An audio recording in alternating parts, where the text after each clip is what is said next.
Hey, what's up, guys? Welcome back to Take on Tottenham. My name is Ben, and this is my take on Tottenham. And we are now back after the international break, and I kind of haven't missed it, to be honest. Another frustrating performance from Spurs. Full-time result: Newcastle 2, Tottenham 2.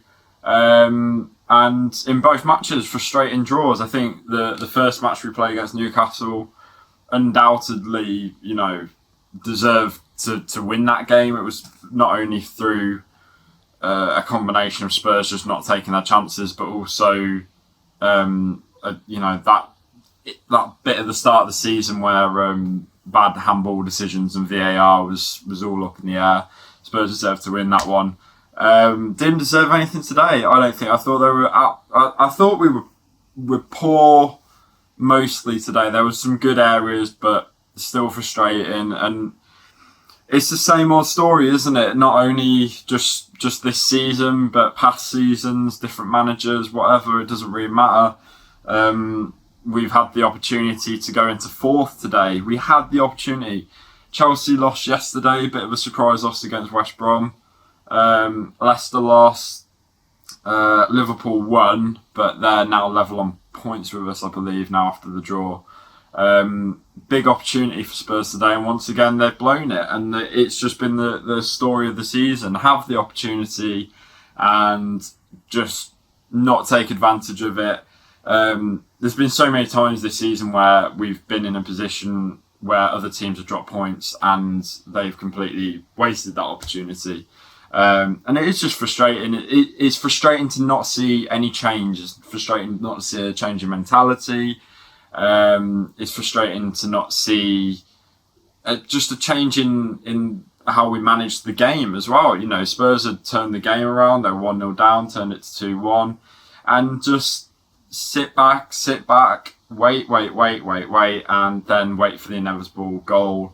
And it's been the case this season as a whole. And I'm kind of now at the point where I'm starting to think maybe a change in management from next season might be the way to go. I'm not on about this season. I think changing the manager at this point of the season is going to be too little too late. I think, it's not really going to have much of an impact. I think it debatable really on what result it would have, but I don't really see anything this season getting salvaged or fixed. I think see how we go for the rest of the season and then look at our options in the summer, but it's just getting a bit frustrating now, and I think a lot of Spurs fans are just kind of fed up of seeing the same old thing week in, week out. But let's get into the game, really. It was a bright start from Spurs, a really bright start. For the first 10 minutes, they really sort of came out and sort of really took the game to Newcastle.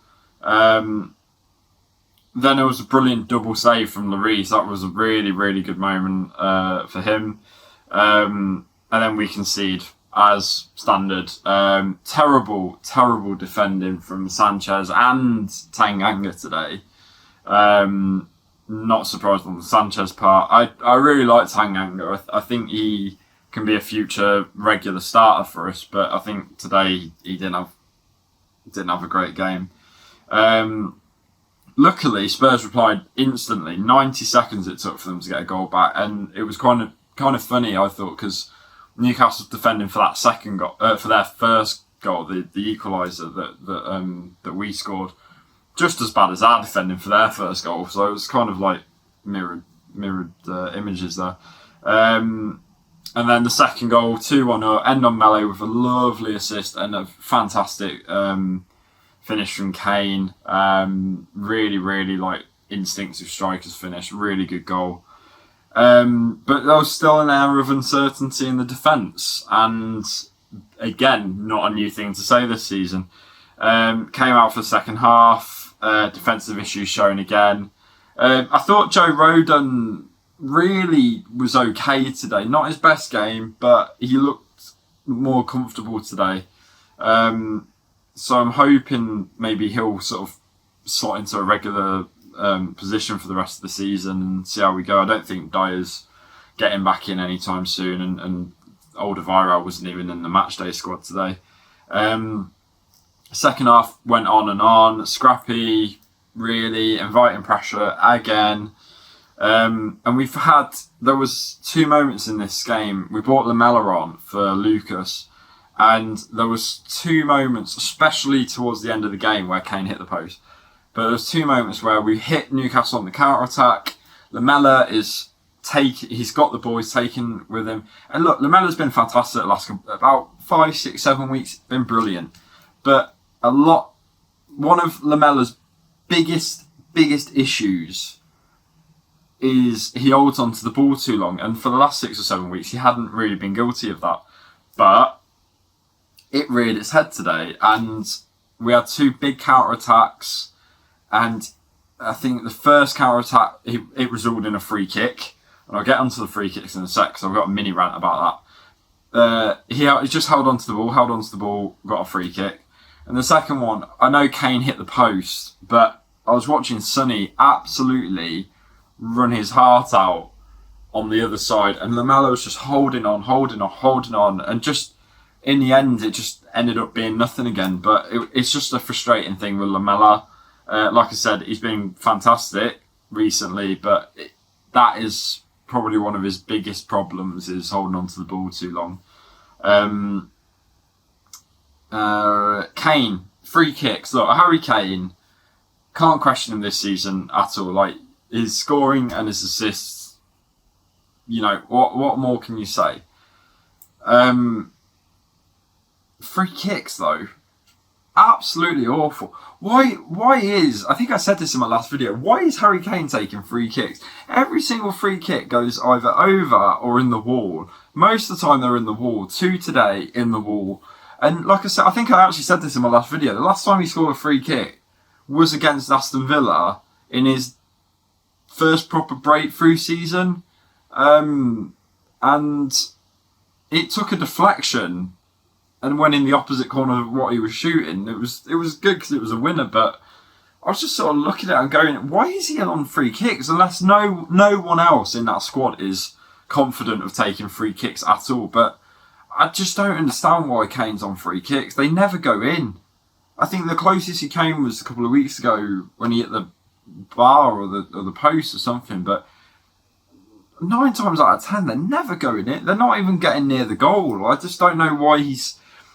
the thing with Kane on free kicks is like when he was on corners for England in Euros 2016, I think it was. No one understood it. They weren't good, but it still kept happening, and it still keep this is how it is for some reason.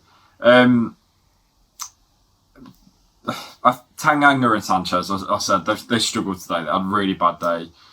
Sanchez just looks so uncertain again. I think he's going to be going in the summer. And then, right, a bit of a flashpoint in terms of my match report, what I write down compared to what happens in the game. So we were 2-1 up, and I wrote down, I'm waiting for the Sissoko sub. Because I went, we're 2-1 up, we're not looking like we're going to push forward. We're going to sit back. And then the commentators announced that Sissoko was getting ready to come on. I was like, oh, well, there you go. There it is. There's the standard Mourinho substitute. Brings Sissoko on for the last 10 minutes of the game to see the result out instead of trying to get a third. And then Newcastle scored. They scored their equaliser and the substitute changed to Bale. But it's so predictable, and I think that's what teams are kind of thriving off. We are quite predictable to play against. And I just sort of look at our defence, and even teams like Newcastle must be rubbing their hands at playing against us. And the goal itself was just, it was a Lloris, Sanchez, Rodon error, mix up, whatever you want to call it.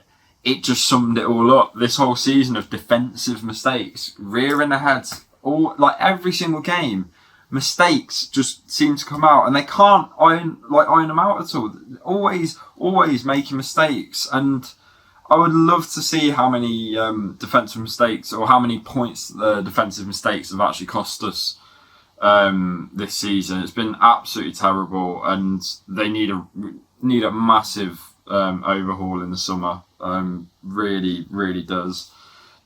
whether it's in the coaching staff about bringing some extra heads in, or completely getting rid of like Sanchez and maybe Aurier and Doherty, and what's Alderweireld doing, what's going on there. You see, I thought that was quite weird actually in the international break. Alderweireld played every game for Belgium and he didn't play, I think, the last 2 or 3 games for Spurs. I think that was quite strange. But yeah, it's just the same old, same old. I don't really know what else to say. I think Spurs have this knack. I always hear about Newcastle fans ranting about how bad Joe Linton is. He always seems to score against us. We always seem to make him look like Cristiano Ronaldo or something. It's really, really not good from Spurs. I'm really starting to get to the point where I'm just not caring anymore. I'm not caring when we concede. I'm not getting like mad or angry or anything like that, because I've come to expect it. I've come to expect the mistakes. I've come to expect a lack of ambition. I've come to expect defensive mistakes, defensive mix-ups. I don't know what else to say really. It's just kind of sad. I think when Spurs aim as high as they do, and they can't just sort out simple defensive errors, it's just laughable. I know no one's perfect, but I just I look at the quality in like team, like I mean, I know it's a bit of a comparison, but you look at Man City and it's like John Stones has been phenomenal for them this season, and they can afford to take him out and keep a clean sheet still. And it just like, he didn't play for them yesterday and they still kept a clean sheet. I think Cancelo didn't play for Man City yesterday and they still kept a clean sheet. And I know it's a bit of a comparison there, like, 'cause Man City are pretty much immortal this season, but like, I look at Spurs and I go, you want to be like that, but you're so far away from it. Yeah, I don't know what else to say. Just a frustrating game. I think Spurs would definitely look at it as 2 points dropped. Although, like I said, Newcastle fully deserved a draw out of that at least. Like, they played really well, better than what I've seen them playing last number of games that they've had. But Spurs again, poor, and doesn't get any better because they've got Man U next Sunday at 4:30. So we'll wait and see about that one. I don't think it's going to be anything like the first game that we had against them. To be honest, it's probably going to be the same scoreline, but for Man U, 6-1. So I'll see you guys in that game. Please hit the subscribe button, the like button, leave me a comment, blah, blah, blah, blah, blah. And I will see you guys in that video. So, and as always, come on, you Spurs.